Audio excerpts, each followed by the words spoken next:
Reese is at Team USA camp doing her thing. And she had some things to say in regards to the Chicago Sky situation and everything that's going on. It is a circus over there. We know that. We know that it's a circus over there. It's been a clown show.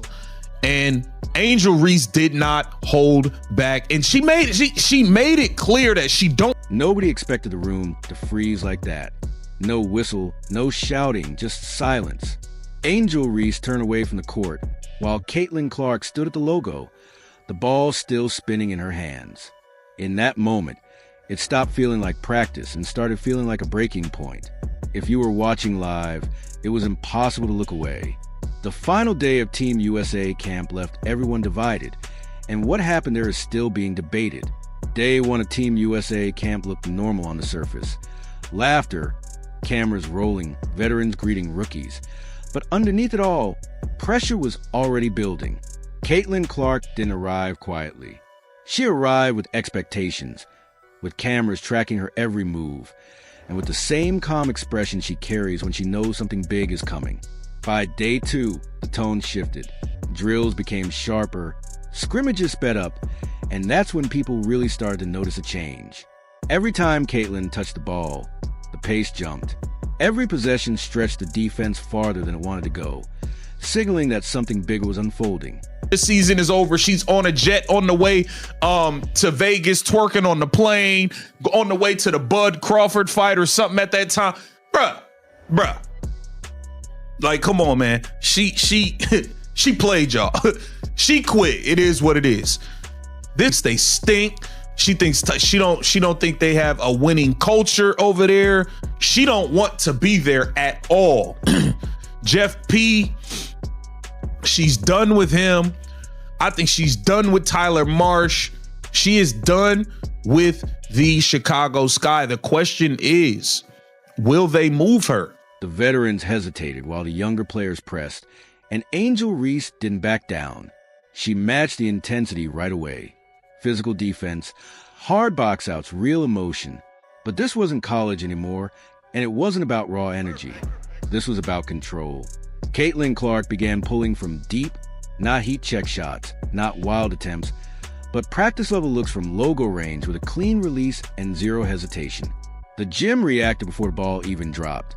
That low murmur turning into silence when everyone knew what was coming. Swish. One possession later, same spot. Swish again. Coaches stopped talking. Players on the sideline froze, stretching forgotten. That's when everything shifted. Angel Reese tried to answer back, attacking inside and fighting for position. But the spacing wasn't the same, and the balance of floor had already changed. To the house on them next year, man. If she can stay healthy, hey, I'm telling you, Caitlin Clark is going to have an amazing year. She would have had an amazing year last year if she was healthy. I'm telling you. She had the triple-double starting off. Man, I'm not even going to go down the list, man. I'm not even going to go down the list. Y'all know the list. I say it every time.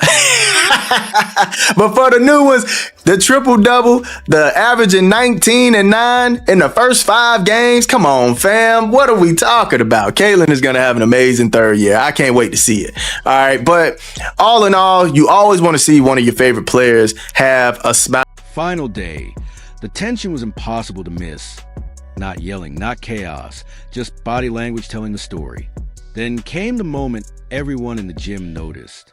Caitlin ran a simple pick and roll, rejected the screen, stepped back, and drilled another deep three.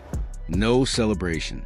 No, there were smiles on players' faces because when Caitlin was on the floor, help defense disappeared.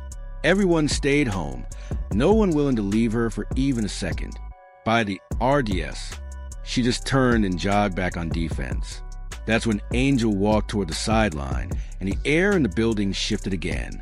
Serves the Caitlin hype, but she spoke out for black women and white people hate her for it. Caitlin Clark went and spoke out for the black women too. Y'all say anything.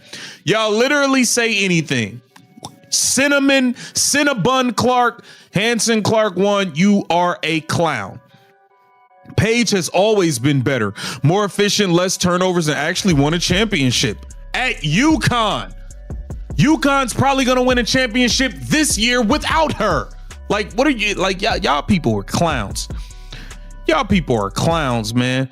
Period. Paige served Caitlyn a plate of shut up and took the L out of her mouth. Clark's gotta step her trash talk game up if she wants to hang with Beckers on and off the court. What a clown.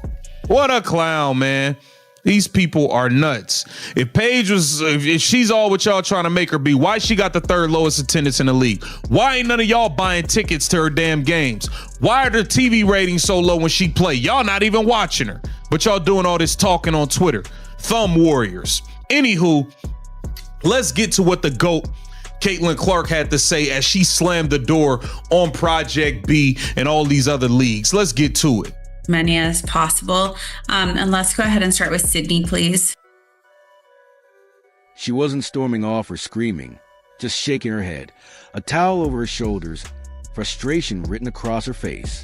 Then, suddenly, practice stopped. Coaches huddled, assistants whispered, and players avoided eye contact. Was it an argument? No one ever confirmed that. Was it tension finally boiling over? Everyone in the gym felt it. Because this wasn't about one play. It was about what Caitlyn represented. She wasn't just winning drills. She was changing the hierarchy. That's when the rumors started. First quietly, then louder. Is Caitlyn untouchable now? Is the team being built around her spacing? And what does that mean for everyone else?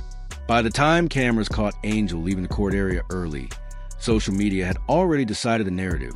Walkout, meltdown, final straw, despite nothing official being said. And then came the off-court twist. While camp tension was trending, Caitlin Clark's Nike presence exploded again. New ads, new placements, sales surging, not because of controversy, but because people were watching her. When Sue Bird was asked about it later, she didn't hesitate. She controls the gym, Sue said. That's rare. You don't teach that. Do you know that you were like traded for each other? Yes, we were. Miami. Yeah. So you guys are connected. She gets picked in the expansion draft, goes to Miami.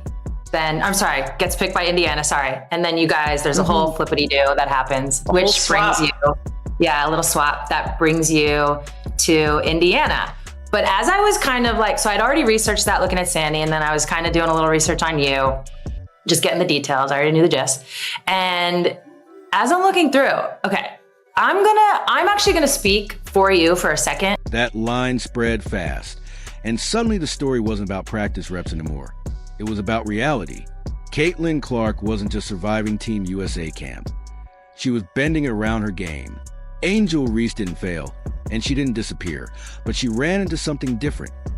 A player who doesn't need noise, hype, or validation, just space. By the final session, Caitlin hit one more deep shot, the loudest of all because no one reacted. They just stood there. That silence was a moment you knew this wasn't a fight or a scandal. It was pressure meeting reality. Caitlin Clark didn't say a word. She didn't have to.